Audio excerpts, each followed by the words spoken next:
नमस्कार, वैदिक क्लासेज में एक बार फिर से आपका स्वागत है। और आज की जो क्लास है वो लगभग अपनी अंतिम क्लास होगी राजस्थान की प्राचीन सभ्यताओं से संबंधित। तो पिछली अपनी 4 क्लासें इसकी हो चुकी हैं और कुछ और जो सभ्यताएं राजस्थान में शेष हैं, पुरास्थल जो अपने हैं, तो उनकी भी अपन एक एक करके यहाँ पर चर्चा कर लेते हैं। तो देखिए, सबसे पहले बात करते हैं नगरी चित्तौड़गढ़ की। नगरी चित्तौड़गढ़ यानी नगरी चित्तौड़गढ़ में स्थित है और ये भी एक क्या है, पुरास्थल है। डीआर भंडारकर ने यहाँ पर सर्वप्रथम, यानी कि राजस्थान में अगर कोई सबसे पहले किसी पुरास्थल की खुदाई की जाती है तो वो कौन सा है, नगरी चित्तौड़गढ़ है। इसकी खुदाई 1904 में ईस्वी में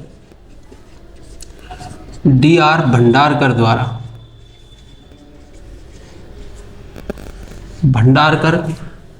की गई। ठीक है भाई, डीआर भंडारकर ने ही इसकी क्या करवाई, 1904 में खुदाई करवाई थी। ठीक है, और ये राजस्थान का ऐसा पुरास्थल है जहां राजस्थान में सर्वप्रथम यही एक ऐसा पुरास्थल है जहां पर सबसे पहले क्या की जाती है, खुदाई की जाती है। यानी कि जितने भी अपन के राजस्थान में पुरास्थल है, सबसे पहले कहां पर खुदाई की गई, इसी नगरी चित्तौड़गढ़ में की गई।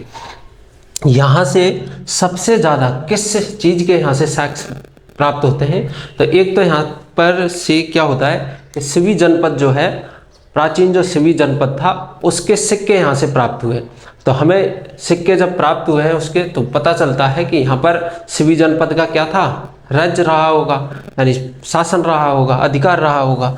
तो यहाँ से एक तो सिवी जनपद के साक्ष्य मिलते हैं, सिवी जनपद के सिक्के यानी कि सिवी जनपद के जो सिक्के हैं वो कहाँ से प्राप्त होते हैं, अपन को यहाँ से प्राप्त होते हैं। इसके अलावा अगर यहाँ से बात करें तो कुछ यहाँ से क्या और क्या चीज़ें हमें प्राप्त होती हैं, तो यहाँ से एक चीज़ ये प्राप्त होती है कि यहाँ पर गुप्त युगीन एक मंदिर प्राप्त होता है अपन को, गुप्त युगीन मंदिर। और मंदिर किसका है, ये शिव मंदिर है भाई। किसका मंदिर है, शिव मंदिर है, शिव मंदिर है। इसके अलावा यहां से कुछ मृद भांड प्राप्त होते हैं, यानी कि लगभग अपन की सभी सभ्यताओं से क्या है, मृद भांड अपन को प्राप्त होते हैं। एवं एक और इंपॉर्टेंट चीज है जो यहां से प्राप्त होती है, यहां से लेखांकित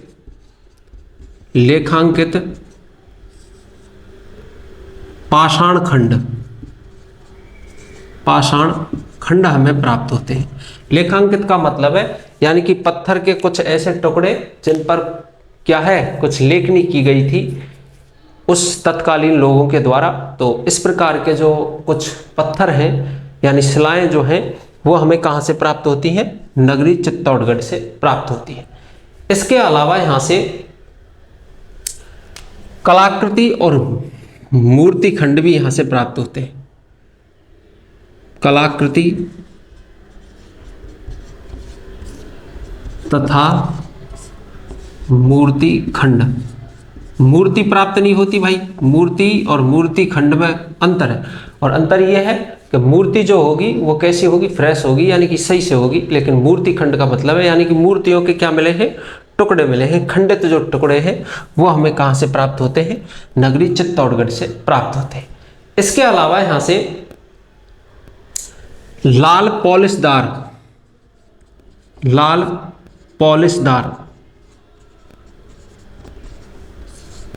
पॉलिशदार क्या प्राप्त होते हैं, बर्तन।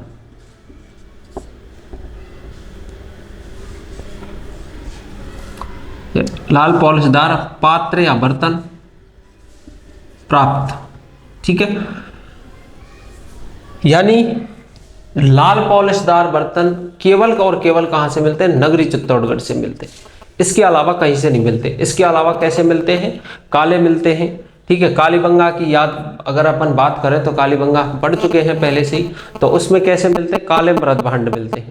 ठीक है, बिना पॉलिश, यानी कि उन पर क्या नहीं की गई थी, पॉलिश नहीं की गई थी, लेकिन यहाँ पर पॉलिशदार है, और वो भी कैसी पॉलिश, लाल पॉलिश वाले हो सकते हैं। इनका जो टाइमिंग है वो निश्चित नहीं है कि ये कब के हो सकते हैं, ये प्राचीन भी हो सकते हैं और आधुनिक भी हो सकते हैं। हो सकता है गुप्तकालीन हो सकता है मौर्यकालीन, ये हो सकते हैं। लेकिन एक चीज आती है कि नगरी चित्तौड़गढ़ जो है किससे संबंधित रहा है, मौर्य से संबंधित रहा है या नहीं, इसके कोई साक्ष्य यहाँ से प्राप्त नहीं होते। तो मौर्यों के जो राजस्थान में एकमात्र जो जगह है जहाँ से प्राप्त होते हैं, और वो कौन सी जगह है, अशोक का जो भाब्रू शिलालेख है, यानी कि बैराट से प्राप्त होता है, इसके अलावा कहीं से प्राप्त नहीं होता। लेकिन आधुनिक जो परवर्ती मौर्य हैं उनकी हमें कहाँ से, चित्तौड़गढ़ से प्राप्ति होती है, क्योंकि उसमें धवल मौर्य है, मान मौर्य है, चित्रांगद मौर्य आदि शासकों का हमें क्या मिलता है, जिक्र देखने को मिलता है।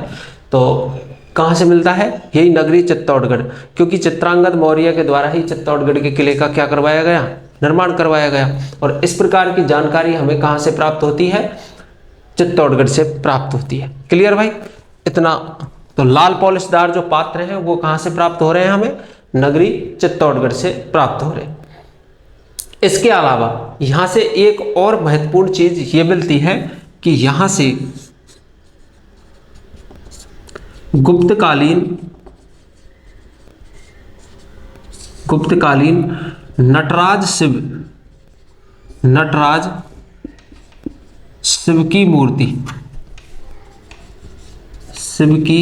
मूर्ति हमें यहां से क्या होती है, मूर्ति प्राप्त। यानी नटराज शिव जो है, यानी कि तांडव नृत्य करते हुए जो शिव हैं, उनकी जो मूर्ति है वो हमें कहाँ से प्राप्त होती है, नगरी चित्तौड़गढ़ से प्राप्त होती है। बहुत ही फेमस मूर्ति है भाई साहब, आप ध्यान रखिएगा, हर क्वेश्चंस ऐसे आ सकते हैं।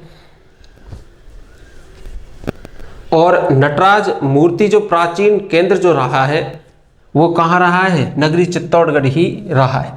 इसके अलावा यहाँ से और एक चीज और प्राप्त होती है, यहाँ से 4 चक्राकार कुएं प्राप्त होते हैं। क्या प्राप्त होते हैं, चक्राकार कुएं। ठीक है भाई, कैसे कुएं, चक्राकार कुएं यहां से प्राप्त होते हैं। कितने, 4 कुएं प्राप्त होते हैं। क्लियर भाई, इतनी जानकारी हमें जो है चित्तौड़ से प्राप्त होती है। ठीक है भाई, तो आप ये एक बार नोट कर लें, उसके बाद में अपन आगे की सभ्यता पढ़ेंगे। वैसे जो सफेद खड़िया मिट्टी है उसके भी यहां से साक्ष्य हमें प्राप्त होते हैं। यानी कौन सी मिट्टी, सफेद खड़िया मिट्टी, सफेद खड़िया मिट्टी जो खड़ी होती है, यानी ग्रामीण अंचलों में अब भी इसका क्या किया जाता है, प्रयोग किया जाता है। जैसे अपन के खाने बनाने के चूल्हे वगैरह होते हैं तो उनकी पॉलिश की जाती है, तो सफ़ेद जो खड़ी यहाँ पर उसे बोला जाता है। तो उसके साक्ष्य भी हमें, प्राचीनतम जो साक्ष्य हैं खड़िया मिट्टी के, वो कहाँ से प्राप्त होते हैं, नगरी चित्तौड़गढ़ से प्राप्त होते हैं। तो आप ये ध्यान रखेंगे कि नगरी चित्तौड़गढ़ ऐसा पुरातन स्थल है राजस्थान का जहाँ सर्वप्रथम क्या की जाती है, खुदाई की जाती है। और किसने के द्वारा की गई, 94 में DR भंडारकर के द्वारा इसकी खुदाई की या उत्खनन इसका प्रथम बार किया जाता है। यहाँ से शिवी जो जनपद है उसके यहाँ से क्या मिलते हैं, कुछ सिक्के हमें प्राप्त होते हैं। इसके अलावा यहाँ से गुप्तकालीन साक्ष्य हमें प्राप्त होते हैं, यानी कि गुप्त काल में निर्मित एक नटराज मूर्ति है वो भी हमें यहाँ से प्राप्त होती है। इसके अलावा शिव मंदिर भी हमें यहाँ से प्राप्त होता है जो गुप्त काल से संबंधित रखता है। कुछ लाल पॉलिशदार मृदभांड हमें यहाँ से प्राप्त होते हैं, मृड में यहाँ से प्राप्त होते हैं। ठीक है, कुछ मूर्ति खंड यहाँ से हमें प्राप्त होते हैं। इसके अलावा सफ़ेद खड़िया मिट्टी के साक्ष्य भी हमें यहाँ से प्राप्त होते हैं। तो ये सारी, इसके अलावा जो कुछ चक्राकार कुएं हैं 3-4, वो हमें यहाँ से प्राप्त होते हैं। क्लियर भाई, आगे पढ़ेंगे अगली सभ्यता।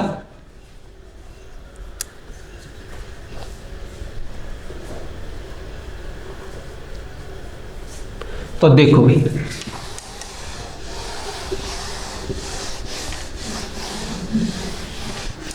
अगली जो सभ्यता है वो हम पढ़ लेते हैं,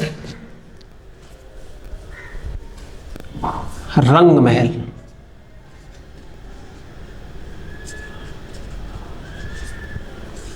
रंग महल जो कि कहां पर है, हनुमानगढ़ में है। ठीक है, इसकी भाई जो इसकी खोज की जाती है, सर्वप्रथम इसकी खोज की गई किसके द्वारा, 1952 में, यानी कि 1952 ईस्वी में एक स्वीडिश जो इतिहासकार या कुछ भी आप मान सकते हैं इसको, पुरातात्विद या पुरातात्विक जो व्यक्ति थे ये, और इन्होंने, इनका नाम था डॉक्टर हन्ना रेड। ठीक है भाई, डॉक्टर हन्ना रेड के द्वारा इसकी खोज की जाती है या फिर इसकी खुदाई भी इसी के द्वारा करवाई जाती है। ठीक है, यहाँ से क्या प्राप्त होता है, तो यहाँ से देखो, पहली बात तो ये कहाँ पर स्थित है, घग्गर नदी के तट पर। अगर नदी संबंधित पूछा जाए तो कौन सी नदी पड़ेगी यहाँ पर,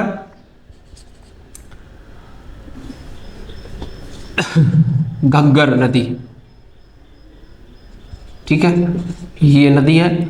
और कहाँ, यानी किस राजवंश के यहाँ से, तो दो हैं, एक तो यहाँ से कुषाणकालीन, एक तो कुषाणकालीन तथा पूर्व गुप्तकालीन साक्ष्य जो हैं हमें यहाँ से देखने को मिलते हैं। ठीक है, दो राजवंशों के यहाँ से हमें जानकारी प्राप्त होती है, एक तो कुषाणों की और एक है किसकी, पूर्व गुप्तकालीन की। अब देखो यहाँ पे सबसे जो इंपॉर्टेंट है वो चीज है यहाँ पर, जो ये है साक्ष्य जो है यहाँ पर। तो साक्ष्य देखो किसके यहाँ से प्राप्त होते हैं और क्या प्राप्त होते हैं। तो सबसे पहले यहाँ से एक तो घंटाकार, यानी क्या प्राप्त होता है, हमें घंटा के आकार का यहाँ से मृद पात्र प्राप्त होता है। मृद पात्र मतलब मिट्टी का जो बर्तन है उसका आकार कैसा था, घंटी के आकार का जो था, वो हमें यहाँ से इस तरीके से क्या होता है, प्राप्त होता है। ठीक है भाई, तो ये घंटी के आकार का हमें यहाँ से क्या मिलता है, मृद भांड हमें प्राप्त होता है।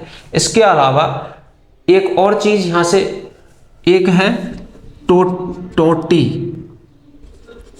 टोटीदार घड़े हमें यहाँ से मिले हैं। टोटीदार घड़े, यानी कि घड़ा कैसा होता होगा, ठीक है, इस तरीके से जो है घड़ा यहाँ से प्राप्त हुआ है। और इसमें भी क्या लगी हुई होती थी, टोटी जो लगी हुई होती थी। ठीक है, तो इस प्रकार का जो घड़ा है या बर्तन या फिर जग, आप कुछ भी मान सकते हैं इसको, जग भी यहाँ से क्या हुआ है, प्राप्त हुए हैं। लेकिन उनमें खासियत क्या थी, उनमें लगी हुई थी क्या, टोटी लगी हुई थी।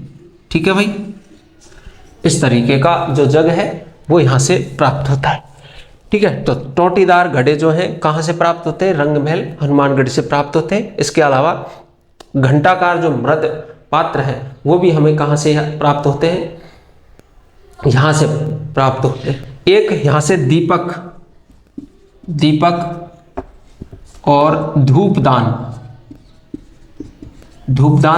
तथा प्याले यहाँ से प्राप्त होते हैं। ठीक है, प्याले आप जानते हैं कैसा होता है, कटोरी टाइप, यानी वर्तमान में जो नाश्ता की जो प्लेट्स आती है उसी का रूप है ये, यानी कि इस तरीके का होता होगा। ठीक है, साइडों से उभरा हुआ और बीच में से दबा हुआ। ठीक है, इस तरीके से, तो वो भी यहाँ से प्याले जो हैं वो भी हमें क्या होते हैं, प्राप्त होते हैं। क्लियर। इसके अलावा देखो और क्या प्राप्त यहाँ से होता है, यहाँ से कुछ बर्तनों के ढक्कन भी हमें प्राप्त हुए। बर्तनों के ढक्कन हमें यहाँ से क्या होते हैं, प्राप्त होते हैं।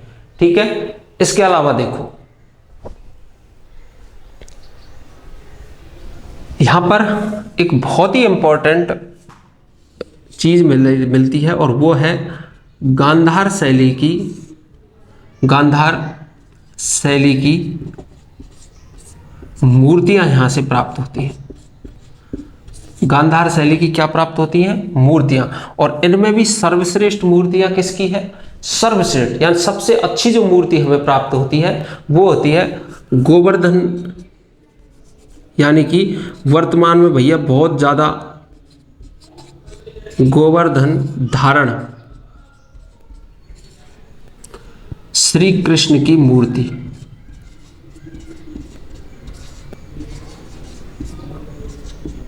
ठीक है भाई, यानी कि जब से ये मूर्ति प्राप्त हुई यहां से, कहां से? रंगमहल हनुमानगढ़ से, तो मूर्तियां छपना शुरू हो गया और कृष्ण भगवान को पर्वत धारण किए हुए मूर्तियों का क्या बन गया भाई? पूरा केंद्र बन गया भाई। इससे पहले किसी भी प्रकार की भारतीय इतिहास में क्या नहीं देखी जाती है? गोवर्धन धारण किए हुए कोई मूर्ति ऐसी कृष्ण की थी नहीं, और ना ही कोई मान्यता थी ऐसी। तो पहली बार ये मूर्ति अपन को यहाँ पर देखने को मिलती है। कहाँ पर? रंगमहल हनुमानगढ़ से ऐसी मूर्ति हमें प्राप्त होती है। ठीक है, और ये किसकी मूर्ति थी भैया? मिट्टी की मूर्ति थी, ये आपको ध्यान रखना। क्लियर भाई? और जो यहाँ पर कुछ अपन को जो बर्तन मिले हैं, इन पर यानी पात्रों पर यानी जो मिट्टी के बर्तन जो यहाँ से प्राप्त हो रहे हैं अपन को, उन पात्रों पर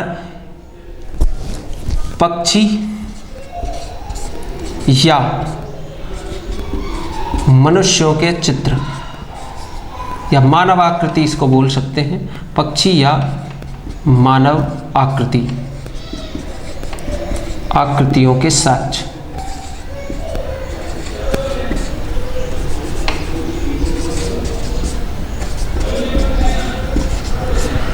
मानव आकृतियों के क्या मिलते हैं? ये जो मृद भांड थे, ये पात्र थे, उन पर या तो पक्षियों के चित्र देखने को मिलते हैं रंगमहल हनुमानगढ़ में, और या फिर मानव की मूर्तियां यानी कि इंसानों की क्या बनाई गई थी? मूर्तियां इन पर छाप दी गई थी।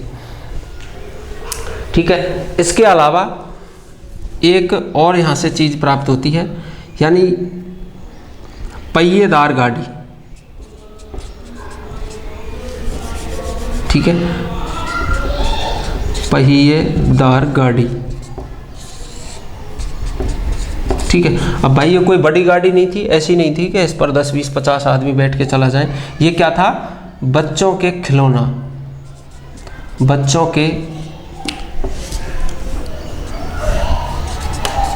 के खिलौने के आकार की।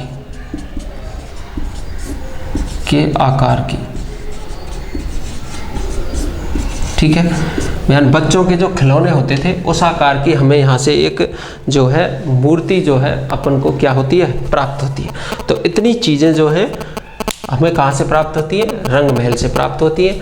रंगमहल की या जो रंगमहल जो है ये स्वीडिश जो पुरातत्वविद उनके द्वारा, यानी कि जो डॉक्टर हन्ना रेड्डी हैं, उनके द्वारा इसकी क्या की जाती है? खोज या खुदाई की जाती है, उत्खनन किया जाता है यहाँ। और ये कहाँ पर है स्थित है? घग्गर नदी के किनारे पर स्थित है। यहाँ से कुषाणकालीन और पूर्व गुप्तकालीन जो है साक्ष्य हमें देखने को यहाँ से मिलते हैं। इसके अलावा यहाँ से एक सर्वश्रेष्ठ मूर्ति प्राप्त होती है, और शायद वो गुप्तकाल से संबंधित मूर्ति है। और जो भी कैसी मूर्ति है? यानी श्री कृष्ण भगवान को गोवर्धन पर्वत को धारण किए हुए उसमें चित्रित किया गया है। मूर्ति किसकी बनी हुई है? मिट्टी की बनी हुई है। और ये रंगमहल का सबसे बेहतरीन क्या है? साक्ष्य यहाँ से हमें यही प्राप्त होता है।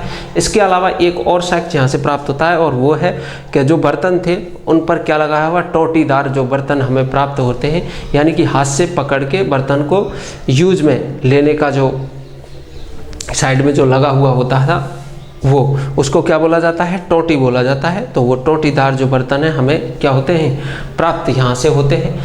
इसके अलावा यहाँ से पात्रों पर मानव और पशु पक्षियों की आकृतियाँ हमें देखने को मिलती हैं।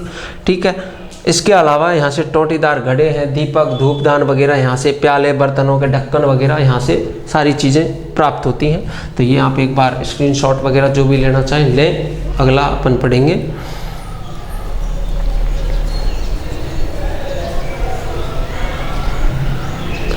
अगला है अपना देखो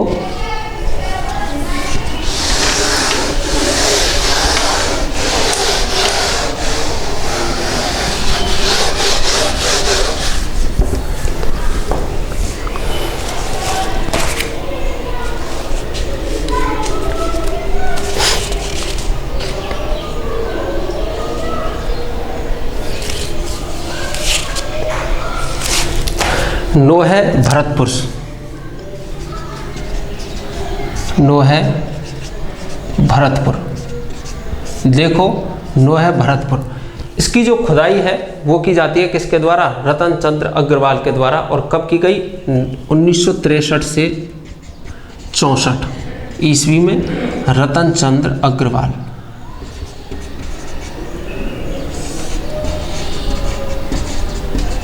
अग्रवाल के द्वारा, ठीक है भाई, रतन चंद्र अग्रवाल के द्वारा इसकी क्या की जाती है? खुदाई की जाती है। यहाँ से जो साक्ष्य हमें प्राप्त होते हैं वो ताम्रयुगीन सभ्यता से संबंधित हैं। ताम्रयुगीन सभ्यता से संबंधित साक्ष्य।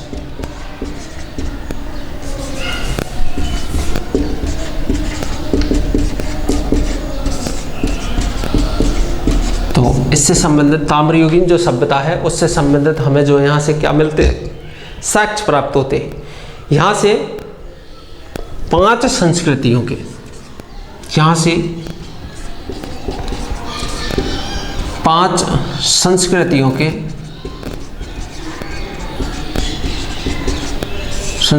के अवशेष प्राप्त होते हैं, अवशेष प्राप्त होते हैं। यानी 5 जो संस्कृति, ठीक है।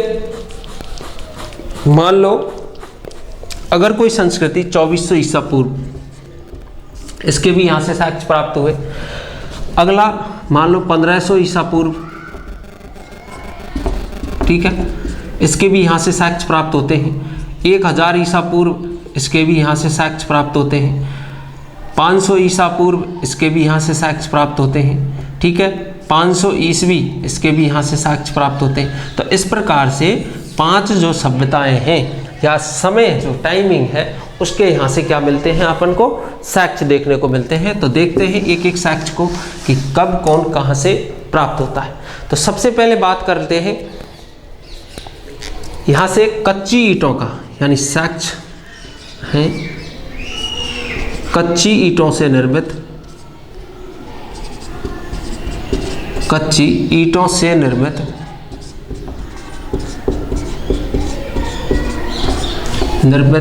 परकोटा। क्या है? कच्ची ईंटों से निर्मित एक परकोटा प्राप्त होता है। और वो कब का है?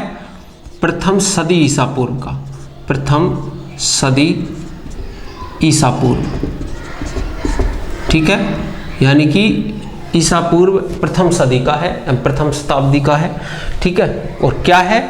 कच्ची ईंटों से निर्मित क्या है? एक परकोटा है, ठीक है। इसके अलावा देखो यहाँ से लाल रंग के बर्तन हमें प्राप्त होते हैं, लाल रंग के बर्तन हमें यहाँ से बर्तनों के साक्ष्य, ठीक है। और एक सबसे जो इम्पोर्टेंट यहाँ से चीज़ जो हमें प्राप्त हो रही है वो है मिस्र शासकों के, यानी मिस्र शासक जो हैं उनके सिक्के हमें यहाँ से प्राप्त होते हैं। मिस्र शासकों के ताम्र सिक्के, ताम्र सिक्के हमें यहाँ से प्राप्त होते हैं। क्लियर भाई? तो ये चीज़ यहाँ से कुछ इंपॉर्टेंट है वो हमें यहाँ से प्राप्त हो रही है, यानी कि लाल रंग के बर्तन हमें यहाँ से प्राप्त हो रहे हैं, ठीक है। इसके अलावा देखो एक और वसुंधरा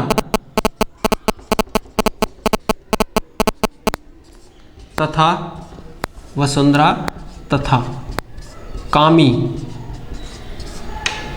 चित्रण कलाकृतियां ये हमें यहाँ से प्राप्त होते हैं। ठीक है,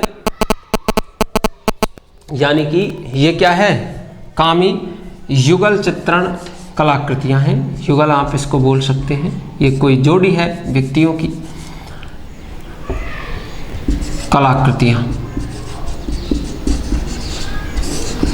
ये हमें यहाँ से प्राप्त होती है। इसके अलावा देखो और क्या प्राप्त यहाँ से होता है। एक यहाँ से कुषाण शासक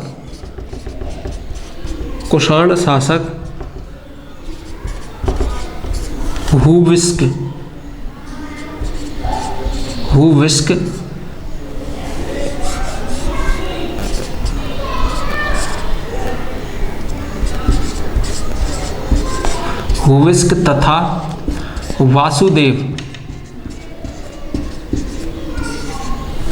के साक्ष्य। कौन से शासक थे भैया दोनों, किस वंश के थे, कुषाण काल के थे।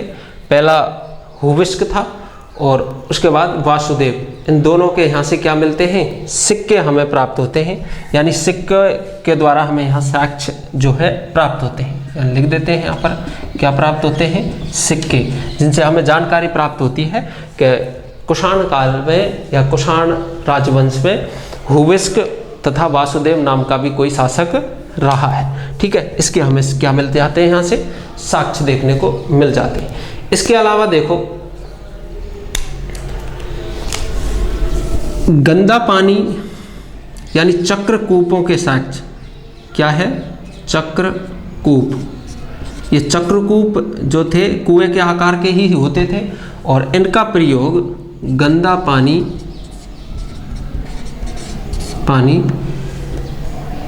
स्टोर करने के लिए,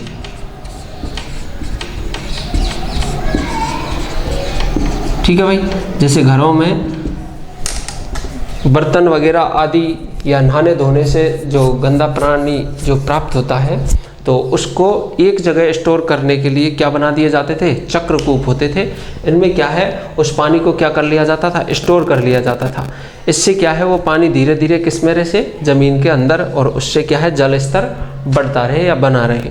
ठीक है, तो इसके साक्ष्य भी हमें यहाँ से नौहे भरतपुर से देखने को प्राप्त होते हैं। एक और बहुत ही बढ़िया चीज़ है और वो भी यहाँ से प्राप्त होती है, आप सब जानते होंगे, यहाँ से जाख बाबा की मूर्ति भी प्राप्त होती है। ठीक है, मैं मिटा रहा हूँ भाई इसको, आप लेना चाहें स्क्रीनशॉट ले सकते हैं।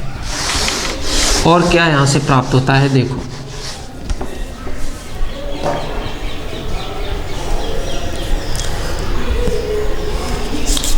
देखो प्रस्तर निर्मित, प्रस्तर यानी कि पत्थर निर्मित विशाल यक्ष प्रतिमा, विशाल यक्ष प्रतिमा, ठीक है, इससे एक प्रतिमा हमें प्राप्त होती है, यक्ष प्रतिमा। अब इसके बारे में देखो, ये जो है यानी कि ये जो मूर्ति है इसका दूसरा नाम भी आता है और वो है जाख बाबा, इसे कहा जाता है। क्या कहा जाता है, जाख बाबा। ठीक है, अगर इसकी हाइट की बात करें मूर्ति की तो ये लगभग 8 फीट ऊंची मूर्ति हमें जो है प्राप्त होती है।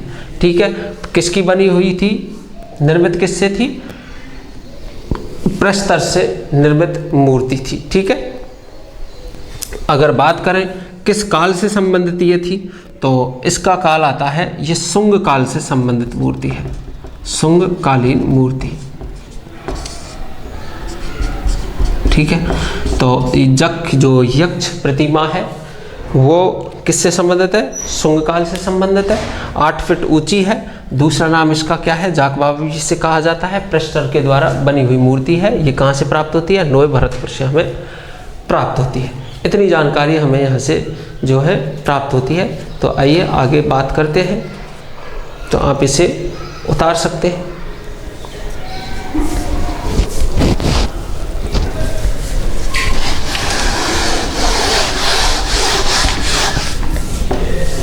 आगे देखो, रेड टोंक,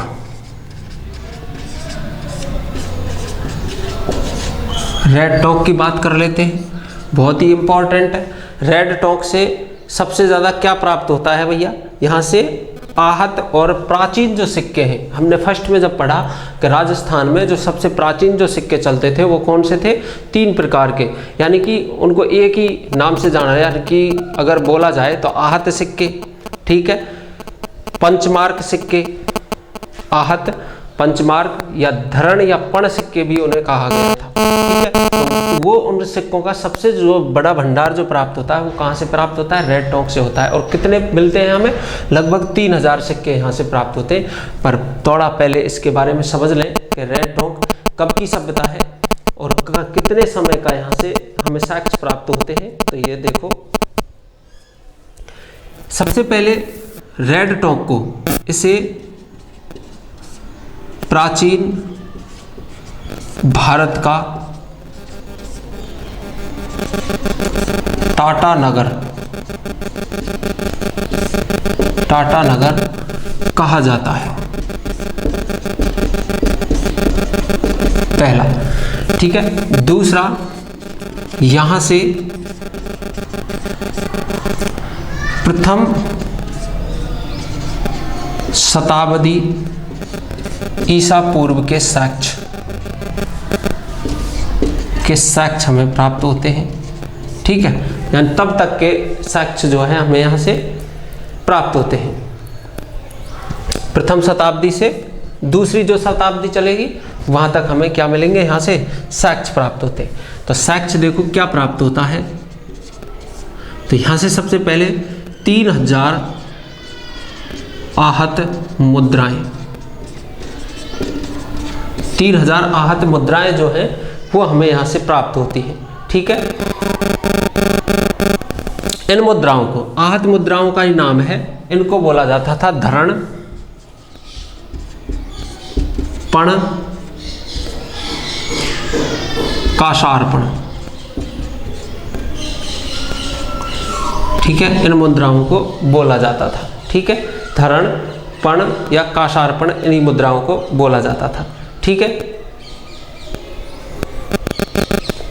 इसके अलावा देखो इन सिक्कों में कौन कौन से सिक्के हमें यहाँ से प्राप्त होते हैं, यानी कि किन किन राजवंशों से संबंधित थे। तो सबसे पहले थे, एक तो मालव सिक्के थे, यहाँ से मालव, और मिस्र शासकों के भी सिक्के यहाँ से प्राप्त हमें होते हैं। इसके अलावा कुछ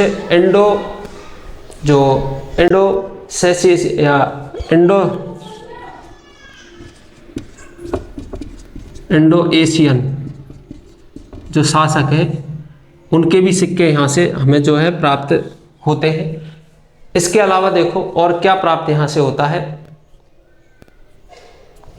एक शासक यानी मिस्र शासक है अपोलो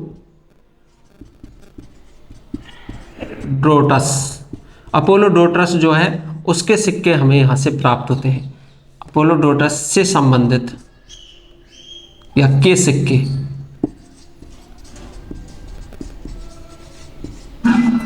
हमें यहाँ से जो है प्राप्त होते हैं। क्लियर भाई, इतनी चीजें यहाँ से प्राप्त होते हैं।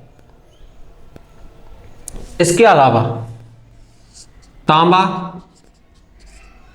सोना, चांदी आदि के बर्तन या औजार, ठीक है भाई, कुछ भी हो सकते हैं, यानी कि तांबा या सोना चांदी आदि के क्या हो सकते हैं, यहाँ से बर्तन जो है हमें प्राप्त होते हैं। यहाँ से शीशा के भी अवशेष प्राप्त होते हैं, किसके, यानी शीशा के भी अवशेष हमें प्राप्त होते हैं, शीशा साक्ष्य यहाँ से प्राप्त होते हैं। इसके अलावा और क्या चीज यहाँ से प्राप्त होती है, तो एक तो अनाज के दाने यहाँ से प्राप्त होते हैं। इसके अलावा मृण मूर्तियां यहाँ से प्राप्त होती हैं। तो इतनी चीजें जो हैं यहाँ से हमें प्राप्त होती है। क्लियर भाई, ठीक है। मृण मूर्तियां, मन की ठीक है, प्याले आदि ये भी यहाँ से क्या है प्राप्त होते हैं। ठीक है, तो ये रेड टॉक की सभ्यता है। सबसे ज़्यादा इम्पोर्टेंट आपको इसमें याद क्या रखना है, तो याद ये रखना है भारत में सर्वाधिक आहत मुद्राएं, भारत में सर्वाधिक आहत या प्राचीन मुद्राएं या प्राचीन मुद्रा प्राप्ति स्थल।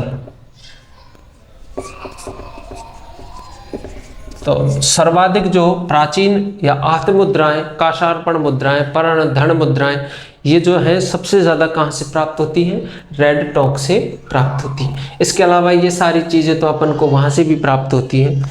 ठीक है, और हम ये चीज़ पहले भी पढ़ चुके थे कि आहत मुद्राएं किसने चलाई, तो हम आपको बता चुके थे कि आहत मुद्राएं किन्होंने चलाई थी, हुण शासकों के द्वारा इनका सर्वप्रथम क्या किया गया था, चलन किया गया था आहत मुद्राओं का। उसके बाद में भारत में, संपूर्ण भारत में ये मुद्राएं चलती हैं और सबसे ज़्यादा कहाँ चलती हैं, राजस्थान एरिया में चलती हैं। ठीक है, क्यों कि जितने भी विदेशी आक्रांता जो आते थे वो कहाँ से आते थे, पश्चिम भारत से आते थे। ठीक है, तो वो जैसे ही एंटर करते थे या विजिट होते थे, जिस क्षेत्र को विजिट करते थे तो वहाँ पर सबसे पहले अपना शासन स्थापित करते और अपना शासन स्थापित करने के तुरंत बाद ही अपनी मुद्राएं वहां पर क्या करते थे, जारी करते थे। तो लगभग इनकी सबन की, यानी कि मिस्र जो शासक हैं, इसके अलावा इंडो एशियन जो शासक हैं, इंडो ग्रीक जो शासक हैं, इन सब ने क्या है अपनी अपनी मुद्राएं यहाँ पर चलाई। लेकिन उस टाइम सबसे जो इम्पोर्टेंट मुद्रा थी आहत मुद्रा थी। आहत मुद्रा क्या थी, इस पर किसी प्रकार का क्या नहीं होता था, अंकन नहीं होता था। ठीक है, दोनों तरफ से ठप्पा मार करके, यानी कि इसको दबा करके, किसको, तांबे को या लोहे को, लोहे की कोई क्या नहीं मिलती, मुद्राएं हमें साक्ष्य नहीं मिलता। केवल मुद्राएं कितनी मिलती है, तांबा, सोना और चांदी, ये 3 प्रकार की मुद्राएं जो हैं हमें प्राप्त होती हैं। ठीक है, शीशे की मुद्राएं भी हमें प्राप्त होंगी, लेकिन बाद में जब इतिहास अपन पढ़ेंगे एक एक करके तो हम पढ़ेंगे कि शीशे की मुद्राएं सर्वप्रथम भारत में कौन चलाता है और सबसे पहले कहाँ चलती हैं, दक्षिण भारत में चलती हैं। तो आप अगर क्लास देखते हैं तो आप मुझे बताना कि कौन सबसे पहले, कौन शासक है या कौन सा राजवंश है जो शीशे की मुद्राएं जारी करता है भारत में। ठीक है, अब ये क्लियर यहाँ तक हो चुका है। आगे आप देखो अगली,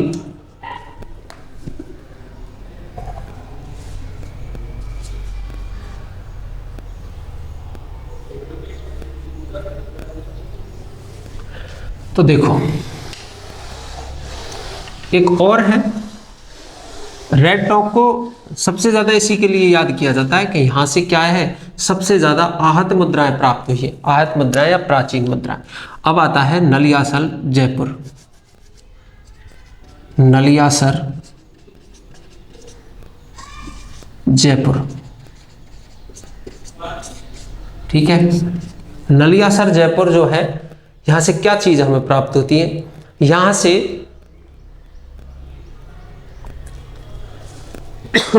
देखो यहां से भी हमें बहुत ज्यादा सिक्के प्राप्त होते हैं, और वो भी सिक्के किसके, कई राजवंशों के।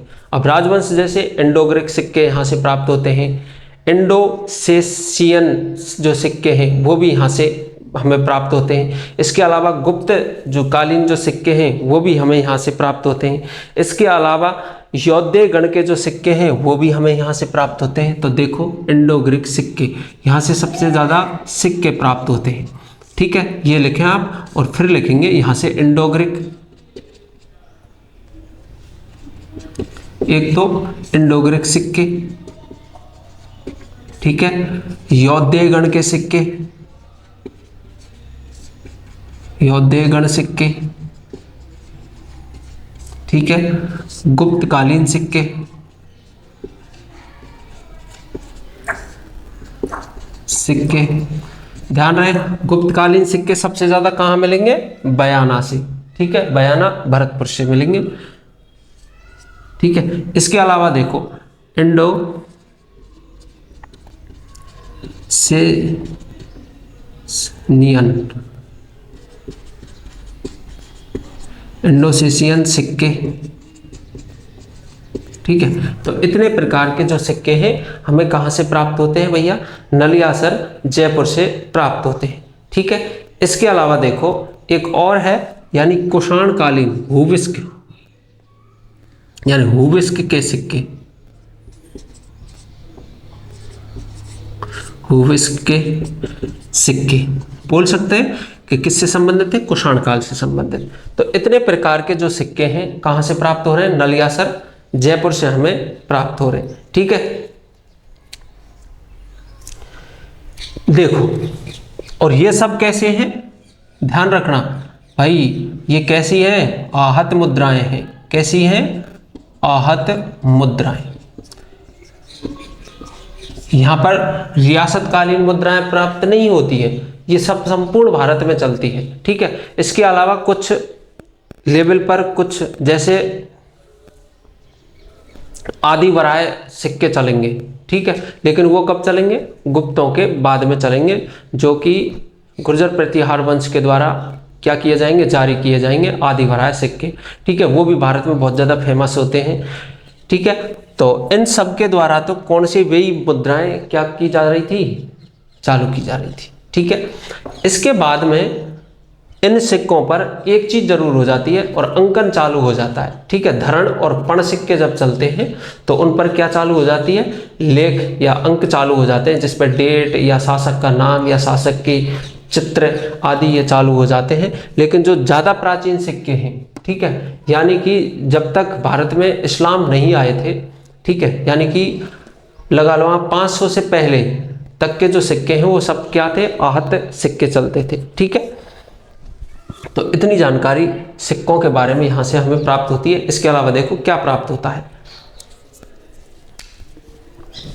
सोने से निर्मित, सोने से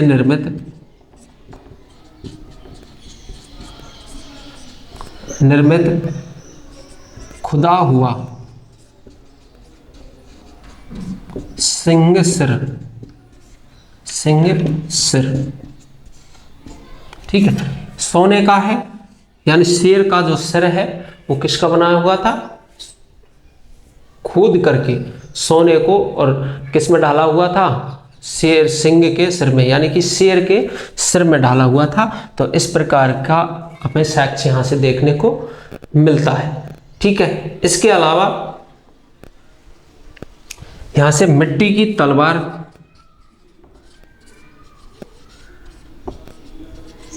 मिट्टी की तलवार खिलौनों के आकार में, ध्यान रखना ये कोई बड़ी तलवार नहीं थी, कैसी थी, खिलौनों के आकार में, यानी बच्चों के लिए बनाई हुई होगी। ठीक है, इसके अलावा और क्या प्राप्त होता है यहाँ से, इसके अलावा हमें यहाँ से प्राप्त होता है मिट्टी के तोलने के बांट, यानी किसके बने थे, मिट्टी के तोल बांट, बांट जो है वो भी हमें यहाँ से प्राप्त होते हैं। इसके अलावा यहाँ से तांबे की घंटियां हमें प्राप्त होती हैं, तांबे की घंटियां, तांबे की घंटियां जो है वो भी हमें नलियासर से प्राप्त होती हैं। ठीक है, इसके अलावा नालियों के गोल पाइप यहां से प्राप्त होते हैं।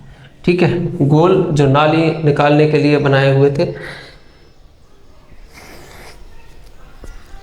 इसके अलावा और क्या यहां से प्राप्त होता है, तांबे की 105 कुषाण शासक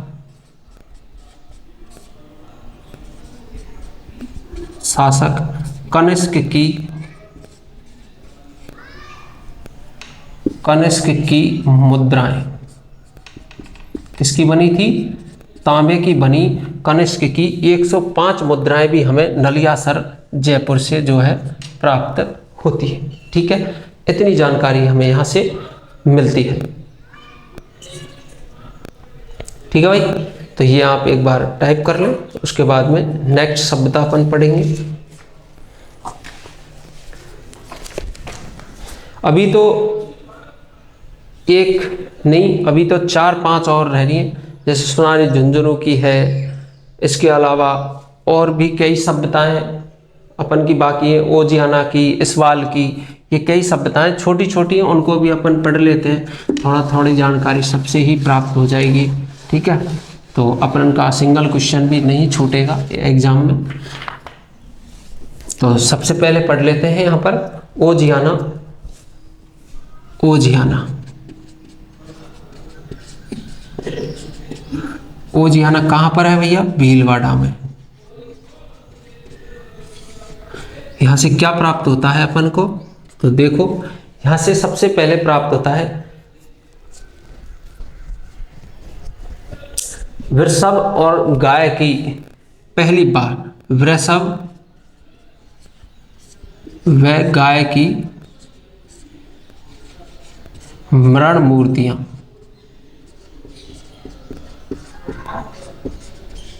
मृण मूर्तियां हमें यहां से प्राप्त होती हैं। क्या होती हैं? मूर्तियां। ठीक है, यहां से सिलबट्टा प्राप्त होता है। ठीक है, इसके अलावा क्या प्राप्त होता है?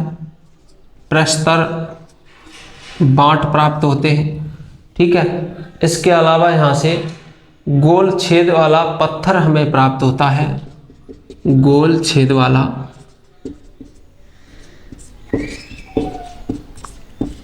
पत्थर हमें प्राप्त होता है। ठीक है, इसके अलावा और देखो क्या चीज़ हमें यहाँ से प्राप्त होती है। तो इतनी चीज़ यहाँ से प्राप्त हो रही है। इसके अलावा देखो और क्या प्राप्त यहाँ से होता है। यहाँ से इस सिलबट्टा, गाड़ी के पहिए भी हमें प्राप्त होते हैं। किसके? गाड़ी के पहिए, पहिए हमें यहाँ से प्राप्त होते हैं। दूसरी चीज, एक चीज यहाँ पर ध्यान रखी जाएगी और वो ये है कि इस संस्कृति का जो विकास है वो कितने चरणों में होता है? 3 चरणों में होता है। इस संस्कृति का विकास, इस संस्कृति का विकास 3 चरणों में होता है।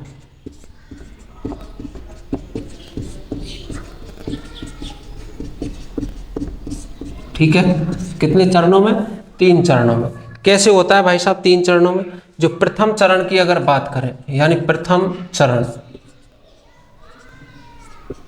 प्रथम चरण क्या था? कृषक वर्ग था। कैसा था?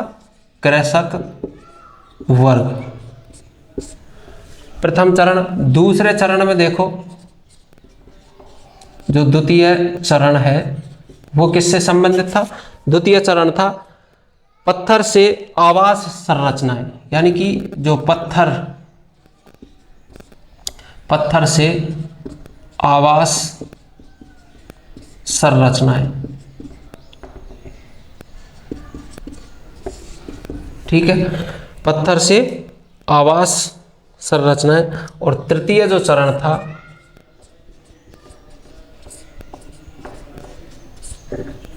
वो था भाई साहब अग्निकांड।